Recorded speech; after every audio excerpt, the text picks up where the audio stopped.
Hello, humans. Civilization seems to be crumbling just a little bit, don't you think? What follows is a disturbing, yet possible future barreling toward us like an asteroid. So let's take a look at our reality from a different perspective. This is Stories from a Different Perspective by J.L. Sweeney, as imagined by Argus Truin. I am Argus Truin. While not originally in an SDP volume, this story is time appropriate, I believe. The Hunters and the Hunted, the Fall of a Mighty Nation.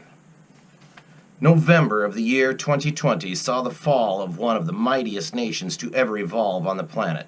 A virus, possibly genetically tampered with, and a social unrest over inequality ravaged the nation. People that had only seen war and riots on television were now living it. Promises made by the elected representatives of the nation were habitually broken. A half-baked scheme of mail-in voting that was destined to fail did. It was amazing how some citizens showed dedication to their party by continuing to vote decades after their deaths. The other side chose to ignore the fraudulent mail-in results, retaining power and instituting martial law, thus placing the final nail in the coffin. Citizens were already on the streets protesting the election when the nation's alert system came on, advising citizens that martial law was now in effect and that they were required by law to cease, desist, and return home. That was throwing gas on the fire. Large cities in the nation saw a combined body count of over 17,000 killed in the first 2 hours of martial law.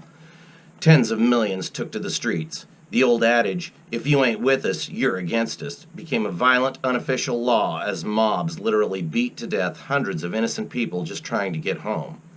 The Capitol building of the nation had been burned once before and was now on fire again. Agents sworn to protect it had died valiantly, but were easily overwhelmed by the tens of thousands now singing and partying as the building became an inferno. Individuals in charge had fled while issuing orders that all active duty military were to deploy to the larger cities to put down all resistance. Many citizens didn't believe that soldiers dedicated to protecting them would actually fire on them. They were wrong. What started out as a semi-civil war quickly transformed into the only thing that could be worse: complete anarchy and chaos. The nation had always had survivalist and militia groups, but now with the destruction of its iconic building and the utter breakdown of all government services, thousands more armed groups formed. The military fractured.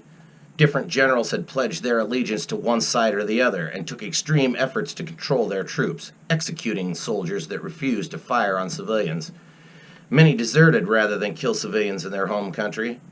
Other, more fanatical soldiers had no problem killing anyone who fired at them.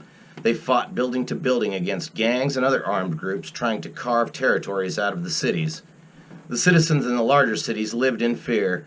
Some who had tried to leave were stopped at checkpoints and told to return home. Some citizens who tried to ram through those checkpoints were killed. Sometimes entire families just disappeared. The police forces in the nation had been cut back and defunded because someone had an idea that if there were less police, citizens would feel less threatened. This failure led to most police resigning their jobs in order to protect their families and their lives. Those that didn't quit fought gun battles daily until they were killed or finally did quit. Large corporations such as Bleep began hiring security by the thousands, building their own small armies. The following is an interview with a security agent working for Bleep. Reporter: what is your job? Agent: heavy machine gunner. Reporter: and you work for Bleep Pharmaceuticals? That is correct. And what does your job entail? When anyone approaches the corporate offices, if they are hostile, I shoot them. One would have thought that a nation would be vulnerable to outside attacks when dealing with internal struggles. However, the unrest in the mightiest nation spurred unrest in all the other nations of the world. July 11th, 2027. 6.5 years of bloody fighting. Governments around the planet had mostly fallen. More than 120 million of the mightiest nation's citizens had died in one manner or another, over 3 billion worldwide. Some of the large corporations and some of the more powerful groups had survived, and controlled vast areas of the once mighty nation. On this day, July 11th, 2027, 11 men, all former law enforcement and military, met near the confluence of two rivers. They spoke for an hour and then departed in different directions. Yet another group had formed. This group, however, was completely different than any of the others. The goal was not power or domination. The goal was not to subjugate the citizens of their nation. The goal was to hunt down and bring justice to those who had brought about the anarchy of the world that the world now endured. They quietly recruited others like themselves, and the numbers of the July 11 quickly grew. But the July 11 were just a rumor. Boogeyman stories. Shadows. They were everywhere and nowhere. Then, mysteriously, elected representatives from before the anarchy began to disappear. Broadcast for the world to see, the July 11 held the trial, then the execution of 20 elected representatives from before the anarchy. They were accused and convicted of crimes against the citizens of the nation.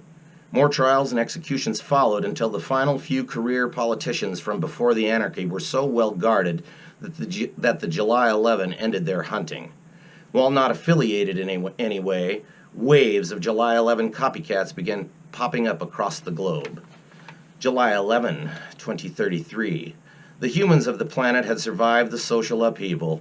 The mightiest nation was now divided into several different factions holding iron-fisted power over their solidified territories.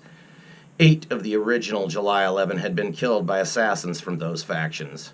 The last 3 survived by hiding and constantly moving. This is a fictional story, humans, but how often and how quickly can fiction become reality? Deuces.